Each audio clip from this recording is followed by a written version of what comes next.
we'll form our own people's tax collecting bureaucracy or something.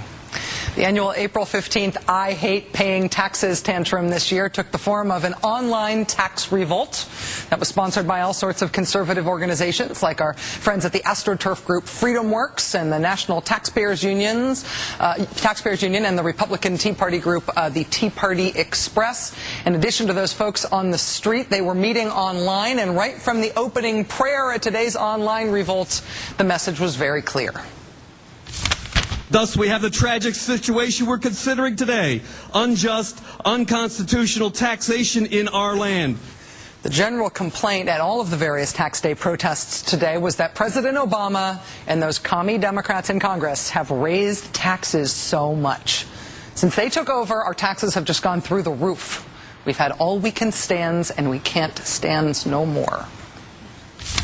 I would like to say a special thank you to the three who did the most to make this possible for all of us to get together. And of course, I'm thinking of Harry Reid and Nancy Pelosi and Barack Obama. This income tax system is badly broken, badly corrupted, benefits Washington at our expense. Okay, so there are two things that happen right around tax day every year. One, people get mad and protest about their taxes getting jacked up to liberty-infringing levels. And two, people who track this stuff tell us in quantitative, factual terms what's actually going on with our level of taxation right now. And this year, the distance between those two things has never been greater. The rain on the tax revolt parade started early with this morning headline from the Associated Press. Quote, Americans paying less taxes this year despite tax day rhetoric. Less taxes? What about the revolt?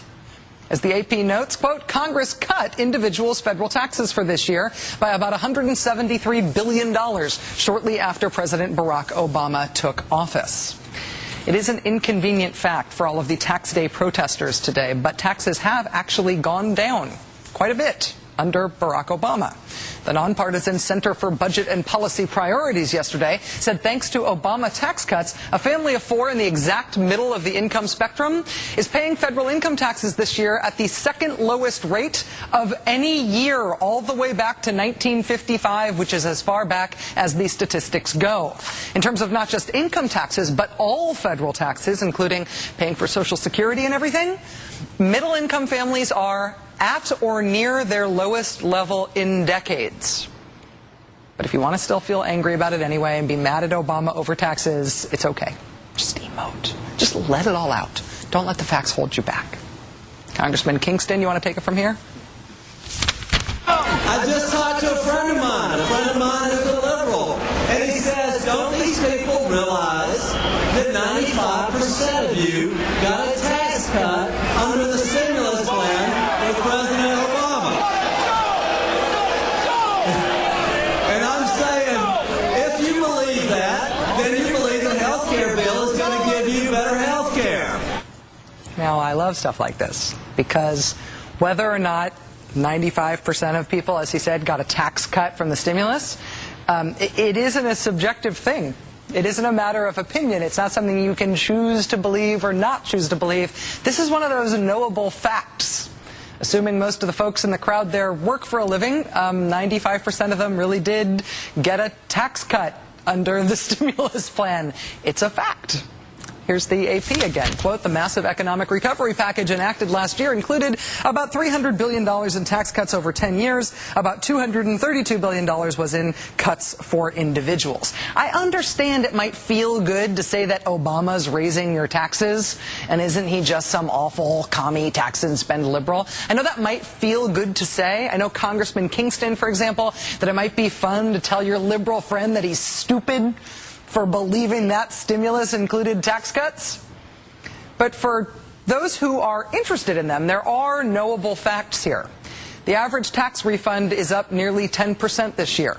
More than 95% of people did get a tax cut in the stimulus. Taxes went down for almost every single American this past year, largely as a result of 25 separate tax cuts passed by President Obama over the last year. Here they are. All 25 of them. Tax credits if you work, tax credits if you don't work, tax credits if you buy a house, tax credits if you make that house energy efficient, tax credits if you buy a car, tax credits if you buy an electric car. The list goes on and on and on and on and on and on. I am sure that it feels great to rail against President Obama and Democrats for raising your taxes through the roof this year. You know, it also feels really good to close your eyes and imagine that you can fly. Just think that you can fly. You can't really fly. Joining us now is Ezra Klein, staff writer for The Washington Post and Newsweek contributor, who I have to say I cannot verify that he cannot fly. He can do most other things. Hi, Ezra. Nice to see you. Good evening. Guess how I got here. Yeah, I understand. Far be it from me, you and Jack Kingston. One of the things that is gained a lot of traction among the I hate paying taxes crowds that gathered today around the country is this idea that half of the country doesn't pay any taxes at all. 47% of people are freeloaders. They don't pay any taxes. Can you explain where that number came from and what it really means? Right, so there are two separate dodges in that number. One is it's a number about federal income tax. So that is one of about 4 or 5 taxes most of us pay. And it's interesting because it shows sort of the class bias of this conversation. For people who make a fair amount of money, congressmen, for instance, we primarily pay federal income tax. That is the big hit for us. But 3/4 of Americans pay more payroll tax than they pay income tax. And then there's state and local taxes beyond that. So if you add everything together, actually, the tax code looks a lot less progressive. Pretty much most people pay about the same amount as a share of their income, but if you just look at federal income tax, if you just look at the income tax that mostly hits rich people, it looks like poor people are paying less. The second piece of it then is that we run a lot of our social policy through the tax code. So for poor folks, the earned income tax credit, or for richer folks, the first-time home buyers tax credit, which is part of the stimulus, as I remember, both of those wipe out your tax liability. Instead of the government simply sending you a check, what happens is that it's calculated on your taxes. If you owed $5,000 and the new home buyer's tax credit is $8,000, then the government wipes out your $5,000 and gives you $3,000, hence zero effective federal income tax rate, but not zero effective federal income taxes. If you have a problem, your problem is with the new home buyer's tax credit, not the tax code. And so the political impact that they're going for there is if you feel like you're paying taxes, you are in the minority and everybody else is freeloading off of you. That's obviously the sort of political impact there. But isn't there also sort of a little political paradox here with these anti-tax crowds railing about Americans paying too little in tax? There's a bit of that, and one place you saw it is, I think it was a CBS New York Times poll today, and they found that 62% of Americans think what they pay in taxes, what they paid this year, was pretty much fair. 52% of Tea Partiers think the same. But what you do get into is that Americans think the taxes that other people pay aren't fair, that the rich are paying too little, that the poor are paying too little, that they're the sort of beleaguered one. And to some degree, you can argue back and forth on that. You can argue that, you know, we give too much in social spending to the poor. You can certainly argue that we have, over the past couple of years, with the Bush tax cuts and everything else, stop taxing the rich or corporations to the degree that we should. But the funny thing is that most people, even Tea Partiers, think that their taxes are pretty much acceptable. Where are, just for context here, Ezra, briefly, where are tax rates now as compared to, say, the Reagan era? That was another thing that struck me today, is how often Reagan was invoked as sort of a low taxes god to the crowds here.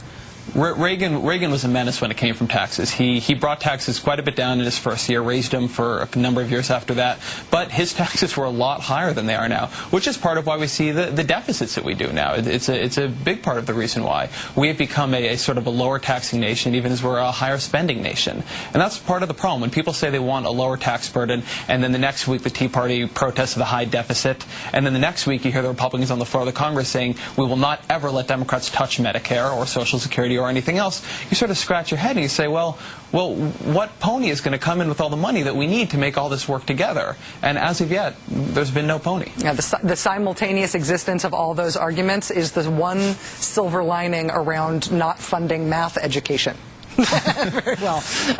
Ezra Klein, staff writer for The Washington Post, thank you for your time tonight, Ezra. Thank you.